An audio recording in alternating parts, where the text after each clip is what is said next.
బాల్యం ప్రతి మనిషిలో 2 సార్లు వస్తుంది. ఒకటి 6 సంవత్సరాల వరకు, 2 60 సంవత్సరాల తర్వాత. Below 6 and after 60 that's a బాల్యం. 66 ఏళ్ల లోపు పిల్లవాడు నువ్వేం తింటావా అని నీకేసి చూస్తూ ఉంటాడు, నీ వైపే చూస్తూ ఉంటాడు. 60 ఏళ్ల తర్వాత వాళ్ళు నీ కోసం ఏం పెడతారో అని చూడకుండా చూడండారా. మీరేమైనా పెడతాయి తినడానికి చూసే చిన్నపిల్లల వాళ్ళు ఏం పెడతారని మీరు చూస్తే,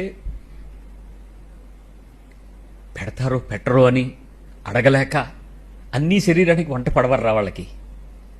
మిమ్మల్ని పెంచి మిమ్మల్ని మీకోసం సంపాదించి కష్టపడి అలిసిపోయి శరీరాలు అలగొట్టేసుకుని చీకిపోయారా వాళ్ళు. వాళ్ళకి అన్నీ పడవు. కనీసం పడేదైనా రుచిగా, వేడిగా, శుచిగా, శుభ్రంగా, మంచిగా ఒక్క ముద్దు పెడితే వాళ్ళు ఎంత ఆనందిస్తారు. మీరు చేసే పనులు మీ పిల్లల ద్వారా చేయించండి.